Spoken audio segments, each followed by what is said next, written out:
MP board प्रश्न bank भाग 2 लेके आया हूँ। इससे पहले मैंने भाग 1 बनाया था जिसमें अध्याय 10 से संबंधित बहुविकल्पीय प्रश्नों को अपन ने हल किए थे।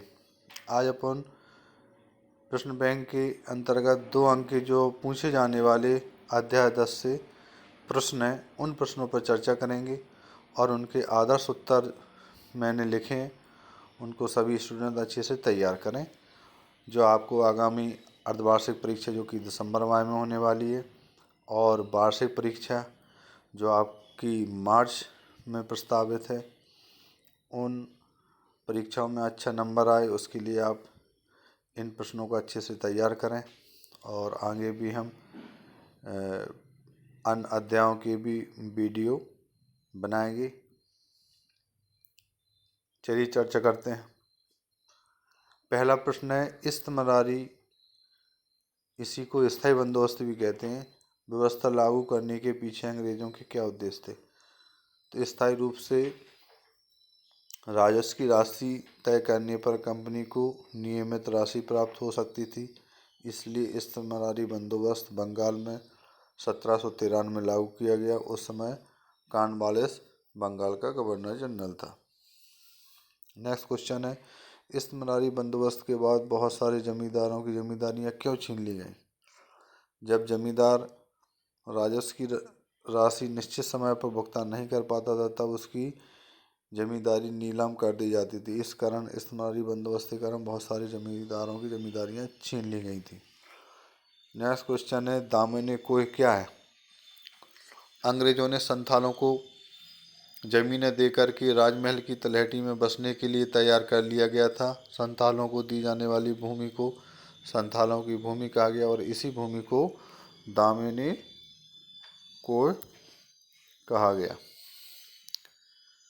लाठियाल शब्द का क्या अर्थ है या लाठियाल क्या होते थे? तो इसका आंसर है, लाठियाल का शाब्दिक अर्थ है वह व्यक्ति जिसके पास लाठी डंडा हो। ये जमींदार के लठेत यानी डंडेबाज पक्षधर होते थे।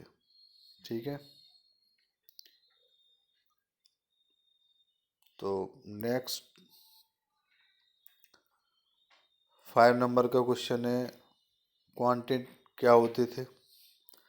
तो क्वांटेट ताम्र पट्टोत्कीर्णन एक ऐसी तस्वीर होती थी जो ताम्र पट्टी में अम्ल की सहायता से चित्र के रूप में कटाई करके छापी जाती थी।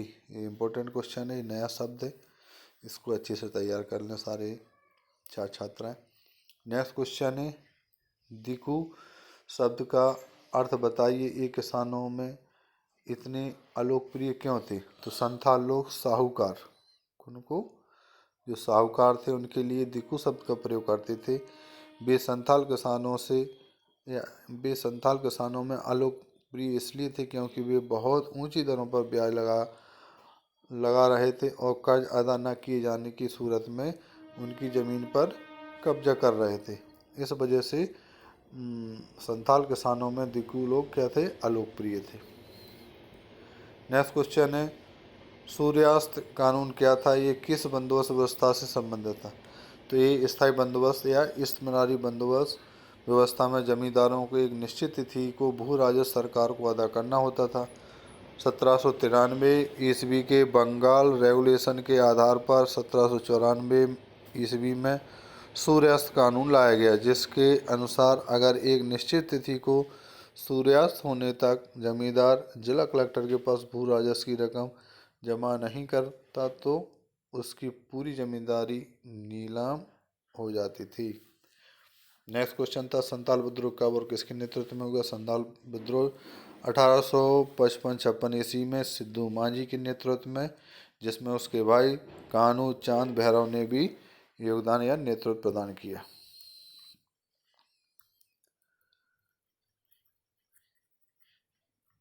नेक्स्ट क्वेश्चन पे चर्चा करते हैं।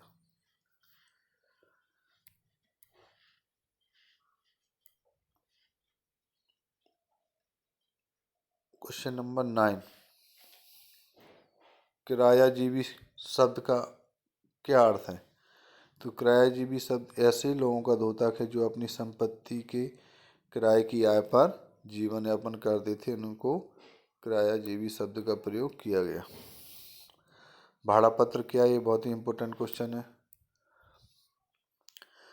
जब किसान पर ऋण का भार बहुत अधिक बढ़ जाता था तो उन्हें अपने ऋण चुकाने के लिए सर्वस्व जमीन, गाड़ियां, पशुधन आदि ऋणदाता को देना पड़ता था, किंतु बिना पशु के खेती कैसे करता, इसलिए वह उसी जमीन तथा उन्हीं पशुओं को भाड़े पर ले लेता और ऋणदाता उससे एक किरायानामा लिखवा लेता था, जिसे भाड़ा पत्र कहते हैं। नेक्स्ट क्वेश्चन है, रैयतवाड़ी व्यवस्था और इस्तेमारी बंदोबस्त व्यवस्था में दो अंतर लिखिए। तो रैयतवाड़ी व्यवस्था स्थायी बंदोबस्त में एक निश्चित भू राजस्व पर भूमि सदैव के लिए जमींदारों को दी जाती थी या जमींदारों को उसका मालिक मान लिया जाता था, जबकि इस्तेमारी बंदोबस्त में किसानों को भूमि का स्वामी स्वीकार किया गया और उनके साथ लगान की शर्तें तय की गई थी। दूसरा है, यह व्यवस्था बंगाल, बिहार, उड़ीसा, बनारस में लागू की थी, जो कुल भूभाग का लगभग 19% थी, जबकि इस्तेमारी बंदोबस्त मद्रास, मुंबई, महाराष्ट्र में लागू किया गया था, जो कुल भूभाग का लगभग 51% पर लागू की गई थी। नेक्स्ट क्वेश्चन है, फ्रांसिस बुकानन कौन थे? ये 2 नंबर में पूछे जाते हैं क्वेश्चन। फ्रांसिस बुकानन एक चिकित्सक थे, इतना तो ये सभी लोग जानते हैं। इसके अलावा इन्होंने और क्या किया, इसके बारे में भी इसमें थोड़ा जानकारी है, वो भी सभी को मालूम होना चाहिए। जो भारत आया था वो बंगाल चिकित्सा सेवा में लगभग उसने 1794 से लेकर 1815 तक कार्य किया था।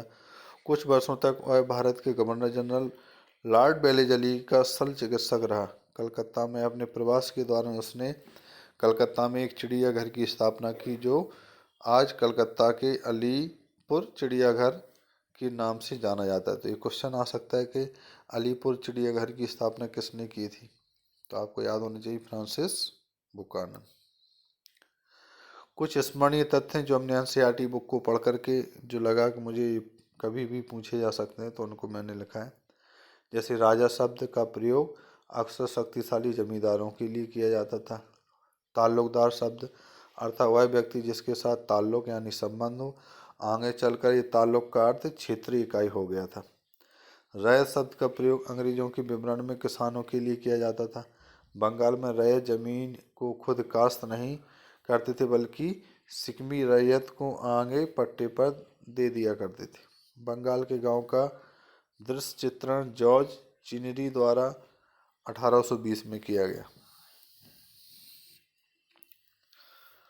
महाराजा मेहताब चंद कौन थे? तो ये 1820 से लेके 1879 तक इन्होंने वहाँ के राजा रहे। वह इस्तेमारी बंदोबस्त लागू किया गया था जब तेजचंद बर्धमान का राजा थे। इसके बाद मेहताब चंद के शासन में बर्धमान की जमींदारी काफ़ी फली फूली और मेहताब चंद ने संतालों के विद्रोह और 1857 के विद्रोह के दौरान अंग्रेजी हुकूमत का साथ दिया था। तो यदि कहीं क्वेश्चन आ जाए, ऐसा कौन सा जमींदार राजा था जिसने संथालों के विद्रोह और 1857 की क्रांति के दौरान अंग्रेजी हुकूमत का साथ दिया था? तो कौन थे?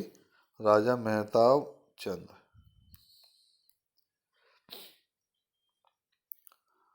बेनामी का शाब्दिक अर्थ क्या है? तो बेनामी का शाब्दिक अर्थ है गुमनाम।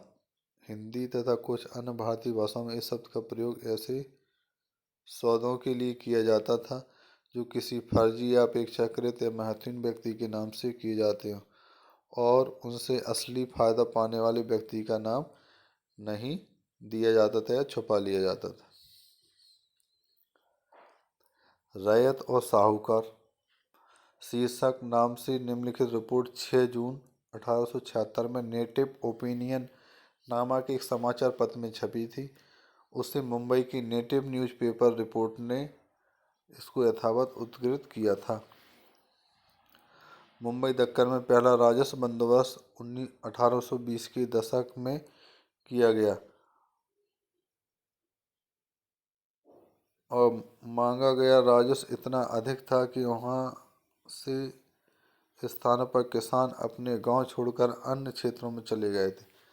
तो मुंबई दक्कन में पहला राजस्व बंदोबस्त 1818 में लागू किया गया था, याद रखना।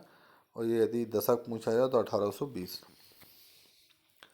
1765 ईस्ट इंडिया कंपनी ने बंगाल की दीवानी प्राप्त की थी। मतलब बंगाल जो क्षेत्र था वहाँ से उन्होंने भू राजस्व वसूल करने का अधिकार प्राप्त किया था, जिसको दीवानी अधिकार कहते हैं। 1793 बंगाल में इस्तीमारी बंदोबस्त लागू किया गया था। तो MP board question bank solution part 2 अध्याय आपका उपनिवेशवाद और देहात के महत्वपूर्ण 2 अंकीय प्रश्नों को अपन ने पढ़ा और सभी छात्र छात्राएं इस प्रश्नों को अच्छे से तैयार करें, नोट कर लें, क्योंकि मैंने जो आंसर लिखे हैं वो आदर्श है और इसमें ज़्यादा आपको याद करने में परेशानी भी नहीं होगी।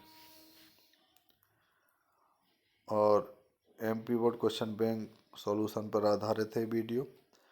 तो सभी लोग मेरे यूट्यूब चैनल राजकुमार सर हिस्ट्री क्लासेस को लाइक एंड सब्सक्राइब कर लें, जिससे आने वाले आपको और जो वीडियो है जो आपकी अर्धवार्षिक और वार्षिक परीक्षा में हेल्प कर सकते हैं वो आपको नोटिफिकेशन भी मिल सके और जल्दी से आपको अगले वीडियो भी मिलेंगे।